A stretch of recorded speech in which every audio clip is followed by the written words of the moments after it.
Hello I my friends. So last எபிசோடில் எப்படி heroine ஜோசன்லேருந்து 2026க்கு வந்தாங்க, அங்கே என்னெல்லாம் பண்ணிகிட்ருக்காங்கிறது பார்த்தோம். ஸோ இப்போ என்னென்னா ஹீரோயின் ஜோசனில் இருந்ததை தான் காட்டுறாங்க. அங்கே பியோனின்னு சொல்லிட்டு ஒரு பூச்செடி ஒன்று வளர்த்துட்டு இருந்திருப்பாங்க போல். இருக்கிற கோட்லேயே அடிச்சுட்டு அந்த செடியை பற்றி சொல்லிட்டு இருக்கும்போது அந்த இடத்துக்கு அரசர் வராங்க. ஸோ ஹீரோயின்கிட்ட அந்த பூவையும் ஒன்றையும் கம்பேர் பண்ணுறப்போ பூ தான் அழகாக இருக்குதுன்னு சொல்லும்போது அதுக்கு ஹீரோயினும் அரசரே அதை உங்களுக்கும் அந்த பூவுக்கும் கம்பேர் பண்ணும்போது அந்த பூ தான் அழகாக இருக்குதுன்னு சொல்லிட்டு மாற்றி மாற்றி ரெண்டு பேருக்குள்ளேயும் சிரிச்சு பேசிக்கிறாங்க. ஆனால் இப்போ வரைக்கும் நம்மளுக்கு அரசரோட ஃபேஸை காட்டவே இல்லை. ஸோ நான் உனக்காக ஒரு கிஃப்ட் கொண்டு வந்திருக்கேன்னு சொல்லிட்டு ஹீரோயின் உடம்புக்காக ஏதோ டானிக் கொண்டு வந்திருக்காங்க. இதை கிடிச்சா உனக்கு நல்லதுன்னு சொல்லிட்டு. பட் ஹீரோயினுக்கு அந்த டானிக்கை பார்த்ததுமே போன எபிசோடில் ஸ்டார்டிங்கில் விஷத்தை குடிச்சு கொண்டிருப்பாங்கல்ல, ஸோ அந்த மாதிரி சீன் தான் ஞாபகம் வருது. மேபி ஃபஸ்ட்டே நடக்க போகிறது தெரியுமா என்னன்னு தெரியல. ஸோ அதை அப்படியே தட்டி விட்டுருந்தாங்க. என்னை மன்னிச்சுக்கோங்க அரசரே, என்னால் இதை குடிக்க முடியாது, எனக்கு இதோட ஸ்மெல்லே பிடிக்கலை அப்படின்னு சொல்லிட்டு மன்னிப்பு கேட்காங்க. சடனாக பார்த்தா அந்த இடத்துல யாருமே இல்லை, ஹீரோயின் மட்டும்தான் தனியாக நிற்கிற மாதிரி இருக்குது. ஸோ இது என்னங்கிறது தெரில. ஸோ அப்படியே மறுபடியும் 2026க்கு வந்தோன்னா ஹீரோயின் மயக்கத்துலேருந்து எந்திக்கிறாங்க. ஹீரோ பக்கத்தில் தான் இருக்காங்க. ஸோ ஹீரோவோட ஆஃபீஸ் ரூமுக்கு ஹீரோயினை கூப்பிட்டு வச்சு தான் பேசுகிறாங்க. ஹீரோயினும் சுற்றி ரூம் ரொம்ப பெருசாக இருந்தோன்னே இவன் இந்த காலத்தில் இருக்கிற பெரிய அமைச்சர் போல், அதுக்கு தான் இவ்வளோ பெரிய ரூம் இருக்குது, நல்லா பணக்காரனா வேற இருக்கான் அப்படின்னு சொல்லி யோசிச்சுட்டு இருக்கும்போது இப்போ ஹீரோ என்னன்னா சரி சொல்லு, மேலேருந்து அவ்வளோ பெரிய உருவம் என் காரில் விழப்போகுதுங்கிறது எப்படி தெரியும், அதனால் எப்படி என்னை கரெக்டாக காப்பாற்றினேன்னு சொல்லி கேட்கும்போது ஓ அதுவா, எனக்கும் இது மாதிரி நிறைய நடந்திருக்கு, அதனால் என்னோட உள்ளுணர்வு சொல்லிச்சு, அதனால தான் உங்களை நான் காப்பாற்ற முடிஞ்சிச்சின்னு சொல்கிறாங்க. ஏன்னா ஜோசன் ஆல்ரெடி ஹீரோயினுக்கு இதே மாதிரி நிறைய பண்ணியிருப்பாங்க போல். பட் பண்ணது யாருன்னு தெரியல. இந்த அசாசியனை வச்சு ஹீரோயினை கொலை பண்ணணும்னு ட்ரை பண்ணுறது, சாப்பாட்டில் விஷத்தை கலக்கிறது, ஸோ இப்போலாம் நிறைய ட்ரை பண்ணியிருப்பாங்க. அதெல்லாம் ஹீரோயின் கண்டுபிடிச்சி அவங்கள சிறையில் அடைச்சிருப்பா. ஸோ அதெல்லாம் இப்போ ஹீரோட்ட சொல்லிட்டு இருக்காங்க. ஹீரோ அதை கவனிச்சுட்டு இதெல்லாம் நீ சொல்கிறதுலாம் நம்புற மாதிரியா இருக்குது, ஃபஸ்ட்டு என் கார் முன்னாடி வந்து விழுந்த, அதுக்கப்புறம் என்ன நீ காப்பாற்றுற, இதெல்லாம் பார்க்குறப்போ எதிர்ச்சியாக நடந்த மாதிரிலாம் ஒன்றும் இல்லையேன்னு சொல்லலாம். என்ன இப்போது நான் அவங்கள கொலை பண்ணேன்னு ட்ரை பண்ணுறேன் அப்படின்னு நினச்சிட்டு இருக்கீங்களா? எனக்கு அப்படி அசசியெல்லாம் வைக்க தெரியாது. கொலை பண்ணணும்னு ட்ரை பண்ணிட்டேன்னா என் கையே போதும், நானே முடிச்சு விட்ருவேன். ஃபஸ்ட்டு உங்களை சுற்றி எத்தனை பேர் இருந்தாலும் உங்களுக்கு காப்பாற்றுறதுக்கு யாருமே இல்லை, அதுக்கு தான் நான் உங்களுக்கு ஒரு சான்ஸ் தரேன், நான் உங்களை பார்த்துக்கிறேன்னு சொன்னால் நீங்கள் தான் நம்ப மாட்டீங்க அப்படின்னு சொல்லி சண்டை போடுறா. ஹீரோவும் இதுக்கு மேலே இவ கூட எந்த சகவாசமும் வேண்டான்னு சொல்லிட்டு வெளியே அனுப்பி விட்டுருந்தாங்க. ஸோ ஹீரோயினும் வெளியே வரான். இவனுக்கு நான் ஹெல்ப் பண்ணணும்னு போனால் இவன் எவ்வளோ திமிரா இருக்கான்னு சொல்லி திட்டும்போது ஹீரோட அசிஸ்டன்ட் தான் இருக்கான். ஸோ வாங்க நான் உங்களோட வீட்டில் கொண்டு போய் விடுறேன்னு சொல்லும்போது நீ என்னோட வீட்டில் கொண்டு போய் விட போறியா, இது என்னது இது பல்லாக்கான்னு சொல்லிட்டு காரை பார்த்து கேட்கும்போது ஆமாம் நீங்கள் முதல்ல ஏறுங்க அப்படின்னு சொல்லிட்டு காரில் ஏற்றி கூட்டிகிட்டு போயிட்டு இருக்காங்க. ஹீரோயினும் ஹீரோவை தான் திட்டிகிட்டு வந்துட்டு இருக்காங்க. ஆனால் அசிஸ்டன்ட் என்னென்னா அவர் உங்களை திட்டணும்லாம் இதெல்லாம் பண்ணலை, உங்கள் மேலே கொஞ்சம் அக்கறை தான், ஏன்னா காலையில் கார் முன்னாடி வந்து மயக்கம் போட்டு விழுந்துட்டிங்களா, அதனால தான் சேஃபாக உங்களை வீட்டில் கொண்டு போய் விட சொல்லியிருக்காங்கன்னு சொல்லும்போது ஹீரோயினும் அக்கறையா, என் லைஃப்பில் எனக்கு அக்கறை காட்டுறதுக்கு யாராவது இருக்காங்களான்னு சொல்லிட்டு திங்க் பண்ணிகிட்டு இருக்காங்க. ஸோ அப்படியே ஃபஸ்ட் டைம் காரில் போகிறவங்களுக்கு வருது ஒரு ஃபீல் தான். இது என்ன மாதிரி பல்லாக்குன்னு வேறு தெரில, எனக்கு தலை சுற்றுது, ஒரு மாதிரி வாந்தி வருது மாதிரி இருக்குது, கொஞ்சம் மெதுவாக போங்க, பல்லாக்கை கொஞ்சம் மெதுவாக கொண்டுட்டு போங்க அப்படின்னு சொல்கிறாங்க.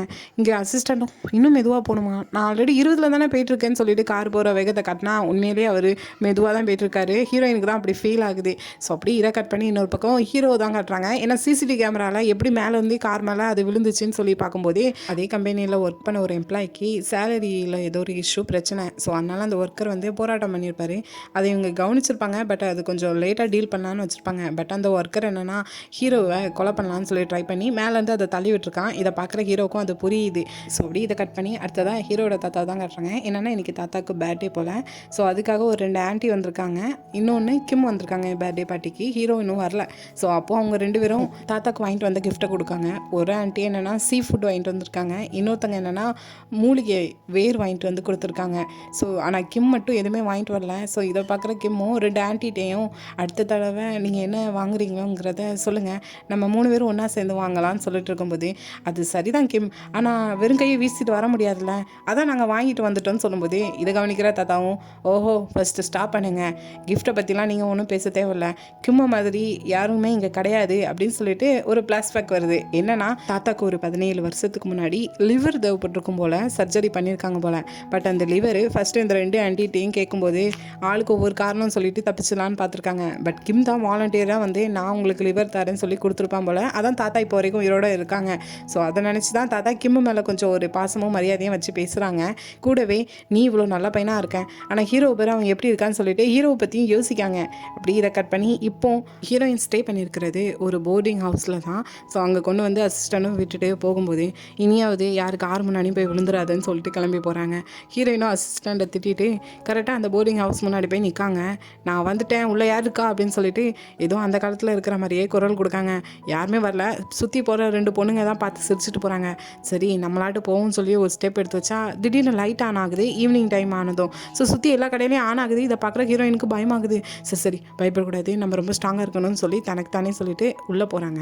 அங்கே உள்ளே போனால் அங்கே இருக்கிற இன்சார்ஜும் எதுக்கு இவ்வளோ நேரம், உன்னோட பாட்டி வந்து எவ்வளோ நேரம் ஆகுது தெரியுமா, அப்போ உன் பாட்டிகிட்ட ஃபஸ்ட்டு பேசுன்னு சொல்லிட்டு போனால் அங்கே உண்மையிலே ஹீரோயினுக்கு ஒரு பாட்டி இருக்காங்க போல், அதாவது ஹீரோயின் மாதிரி இந்த ஒரு பொண்ணுக்கு. ஸோ ஹீரோயினை பார்த்ததுமே வா எங்கே போனேன், நான் உனக்காண்டி எவ்வளோ நேரம் வெயிட் பண்ணிட்டு இருக்கேன், வா வா ரொம்ப இழைச்சி போயிட்டேன், நான் உனக்காண்டி சாப்பாடு பண்ணி கொண்டு வந்திருக்கேன்னு சொல்லிட்டு நிறைய டிஷ் பண்ணி கொண்டு வந்திருக்காங்க, சாப்பிடுன்னு சொல்லி வைக்காங்க. கூடவே அந்த இன்சார்ஜும் எட்டி பார்க்குறதுனால வா நீயும் வந்து சாப்பிடுன்னு சொல்லிட்டு ஒரு சாப்பாடு கொடுக்காங்க. அவன் ஒரு வாய் வச்சுட்டு நல்லாவே இல்லை போல்.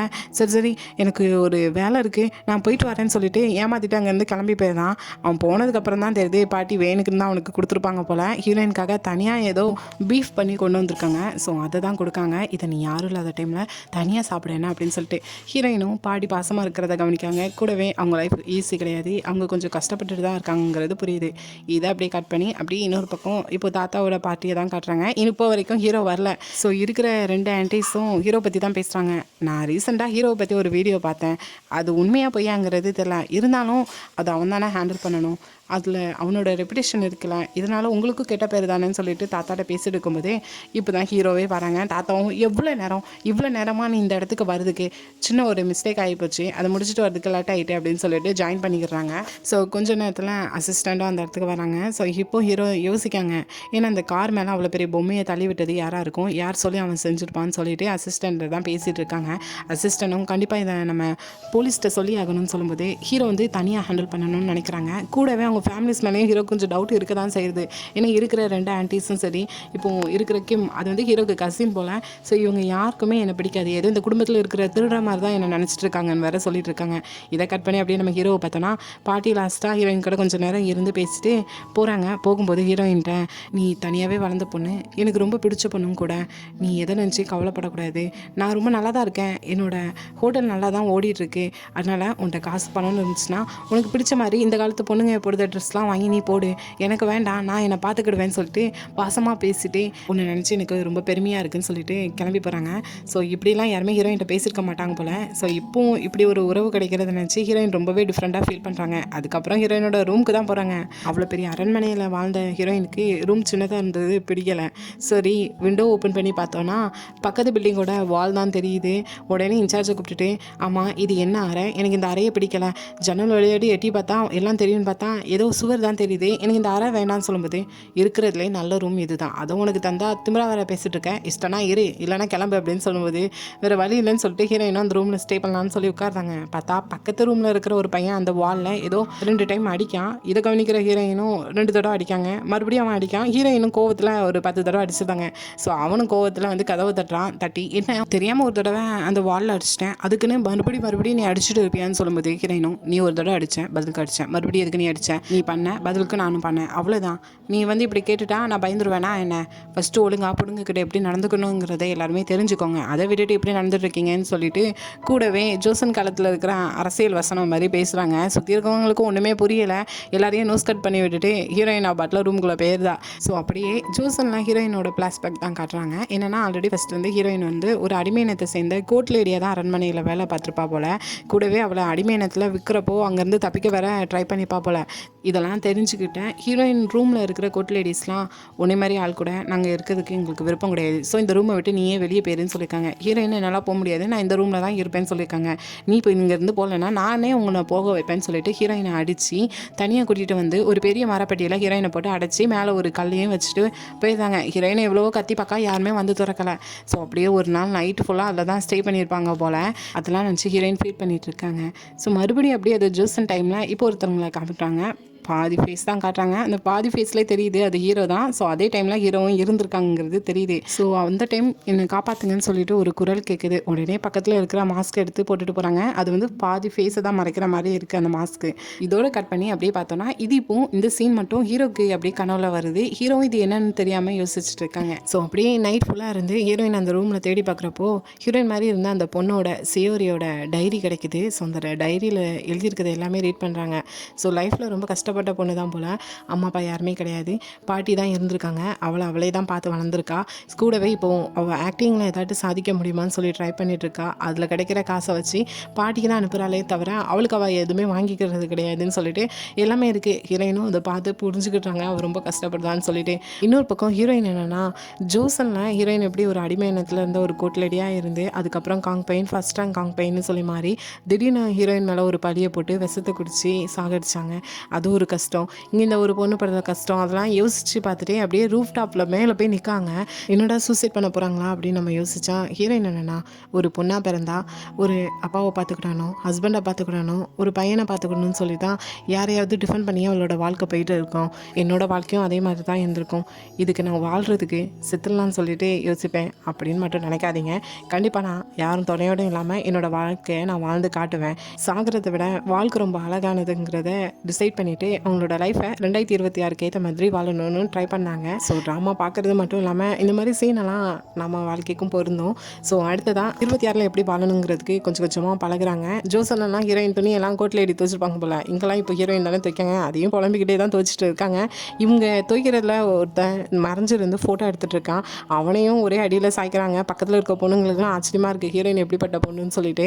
ஸோ அடுத்ததான் எதாச்சியாக ஒரு டைம் சாப்பிட்டுட்டு இருக்கிறப்போ ஆப்போசிட்டில் ஒரு பொண்ணு என்னென்னா ஃபோனில் ஹிஸ்ட்ரியை பற்றி கொஞ்சம் பார்த்துட்டு இருப்பாள். ஸோ இதை பார்க்குற ஹீரோயினுக்கு என்னடா அந்த காலத்தில் இருந்த மாதிரியே இருக்குன்னு சொல்லிட்டு அவளும் அவளோட ஃபோனில் பார்க்க ஆரம்பிக்கா. அதாவது 300 வருஷத்துக்கு இருந்த ஜோசன்லேருந்து அதுக்கப்புறம் என்னெல்லாம் நடந்துச்சுங்கிறது தெரியாதுல. யாரெல்லாம் துரோகம் பண்ணா, ஜோசன்லேருந்து கொரியாவா எப்படியே மாறிச்சு, யார் அடிமையனத்தில் வச்சுருந்தா, அதுக்கப்புறம் எப்படி மறுபடியும் இண்டிபெண்ட் ஆனாங்கன்னு சொல்லிட்டு எல்லாமே தெரிஞ்சு ஹீரோயின் ரொம்பவே ஃபீல் பண்ணிட்டு இருக்காங்க அதை நினச்சி. ஸோ அப்படி இன்னொரு பக்கம் கிம் என்னன்னா இப்போ ஒரு கிளினிக் தான் போயிருக்கான். ஆக்சுவலாக அந்த டாக்டர் வந்து ஹீரோக்கும் இவனுக்கும் ரிலேட்டிவாக என்னென்னு ஃப்ரெண்டாக என்னங்கிறது தெரியல.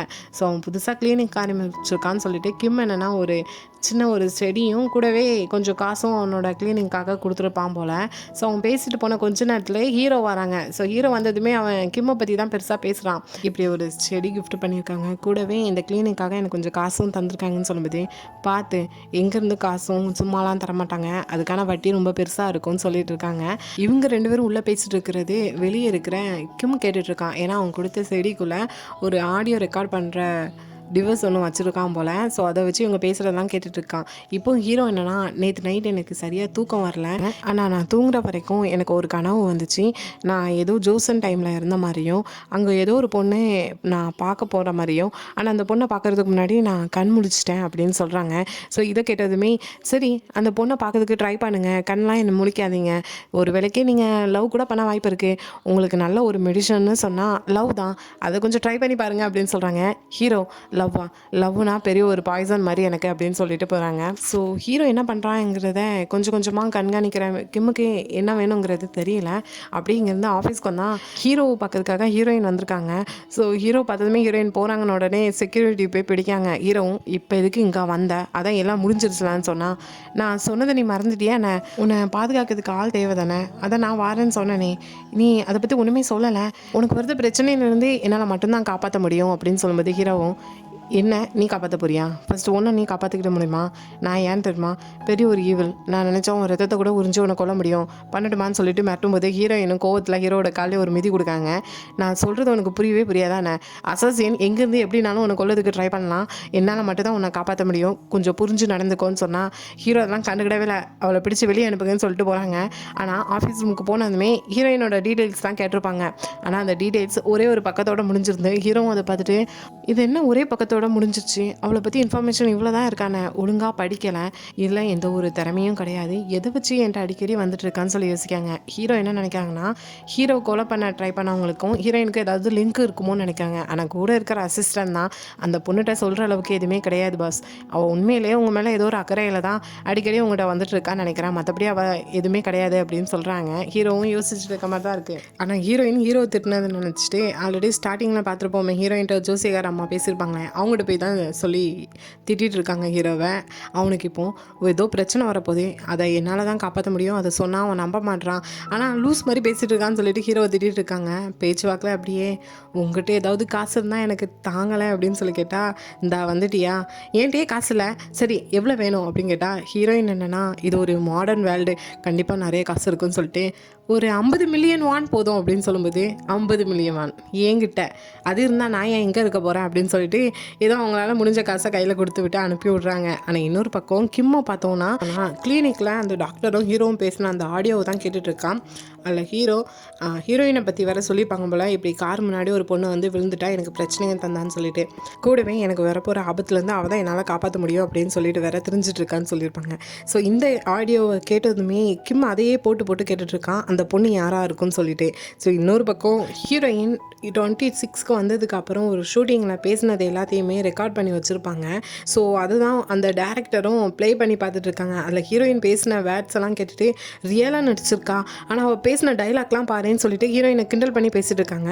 பக்கத்தில் இருக்கிற அசிஸ்டன்ட் அந்த டைம் கரெக்டாக அவனோட கேர்ள் ஃப்ரெண்ட்டை பேசிகிட்டு இருக்கும்போது இவன் தெரியாதனமாக அவனை அடிக்கையும் அவன் டேரக்டர்னு கவனிக்காமல் போடான்னு சொல்லிடுறான். இது டேரக்டர் காதில் வந்து இப்போ என்னை பற்றி என்ன வார்த்தை சொன்னேன்னு சொல்லிட்டு அவனோட மண்டையிலே அடிக்காங்க. அதுக்கு அந்த அசிஸ்டன்ட் டேரக்டர் கோவப்பட்டு வெளியே போயிருந்தான்.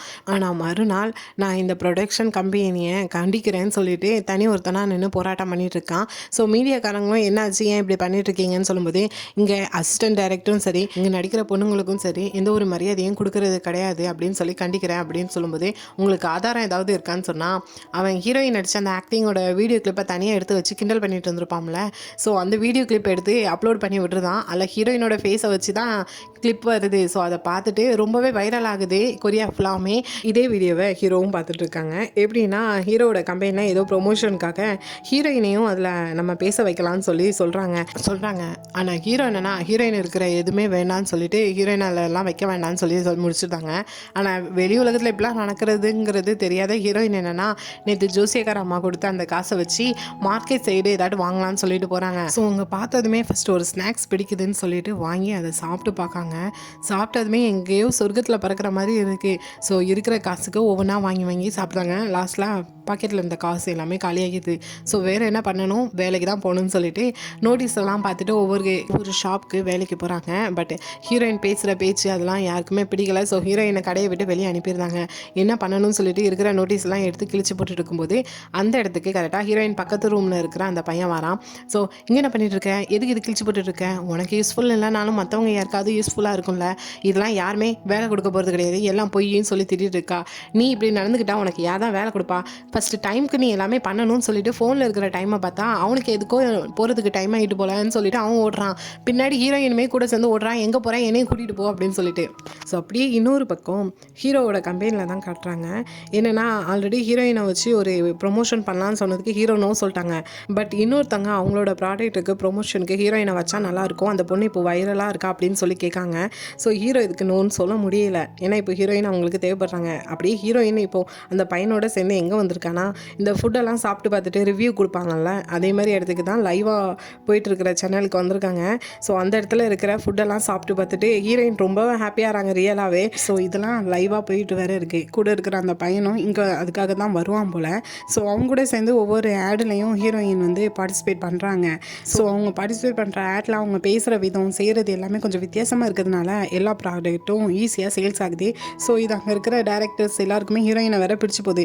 ஸோ எக்ஸ்ட்ரா ஆடில் நடிக்க சொல்லி ஹீரோயினை கேட்டால் முடியாது, எனக்கு நீங்கள் 7 மடங்கு அதிகமாக காசு தந்தால் தான் நான் அந்த ஆடில் நடிப்பேன் அப்படின்னு சொல்கிறாங்க. அந்த டேரக்டரும் வேறு வழியே இல்லாமல் சரின்னு சொல்கிறாங்க. ஸோ இப்போது ஹீரோயின் ஆக்ட் பண்ண போகிற ஆட் வந்து ஏதோ ஆட்டு சாறு குடித்தா நல்லதுன்னு சொல்லிட்டு அவங்க ஏதோ ப்ரிப்பேர் பண்ணி வச்சுருக்காங்க.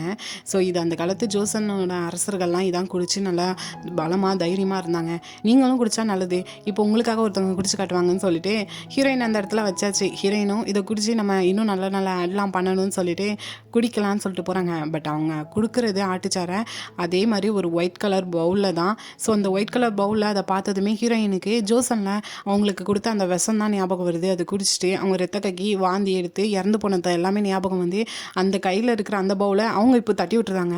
ஸோ இதெல்லாம் லைவாக ரெக்கார்ட் ஆகுது. ஸோ ஹீரோயினால் அந்த இடத்துல இருக்கவும் முடியல, அவங்களுக்கு ஒரு மாதிரி வருதுன்னு சொல்லிட்டு அந்த இடத்த விட்டு வெளியே வந்துருந்தாங்க.